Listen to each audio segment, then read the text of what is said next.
ত্রয়োদশ সংসদ নির্বাচনের প্রস্তাবিত সংসদীয় এলাকার সীমানা নিয়ে দাবি আপত্তি নিয়ে শুনানি শেষ করেছে নির্বাচন কমিশন।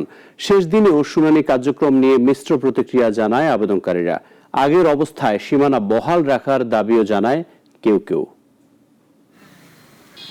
আগারগাঁও নির্বাচন ভবনে রংপুর, রাজশাহী, ময়মনসিংহ, ফরিদপুর ও সিলেট অঞ্চলের দাবি আপত্তির শুনানির শেষ দিনের কার্যক্রমে যোগ দেন সিসি এএমএম নাসির উদ্দিন, 4 নির্বাচন কমিশনার ও ইসি সচিব।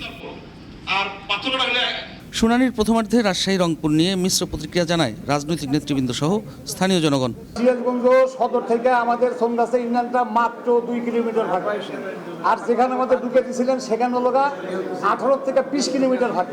আমরা এই চোহালি থেকে বেলকুচিতে আর দৌড়াতে পারবো না। আমরা এই 15 বছরে বেলকুচিতে দৌড়াইতে হয়রান টায়ার। তো আমরা প্রজ্ঞাপন যেটি দিয়েছিল নির্বাচন কমিশন, তার বিপক্ষে আবেদন করে আমরা আমাদের পক্ষ থেকে আমাদের কথাগুলো বলেছি এবং আমরা আশাবাদী যে নির্বাচন কমিশন আমাদের কথাগুলো শুনবে এবং আমাদের পক্ষে রায় দিবে। দুপুরের পর ময়মনসিংহ, সিলেট ও ফরিদপুর অঞ্চলের আসনগুলো নিয়ে পক্ষে বিপক্ষে মত দেন আবেদনকারীরা। আমরা পঞ্চগড় একের সাথে থাকতে চাই, আমরা পঞ্চগড় একই ভোট দিতে চাই, আমরা পূর্বের অবস্থায় থাকতে চাই, এটাই আমাদের ছিল সাবজেক্ট। তাদের নির্বাচনী আসন পঞ্চগড় 1, কিন্তু তাদের পৌরসভার ভোটার আবার হচ্ছে বোদা পৌরসভা।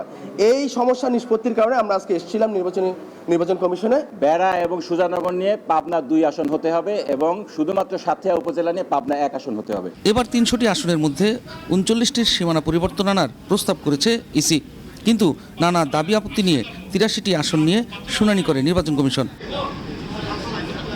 সাইফুল শাহিন, নাগরিক, ঢাকা।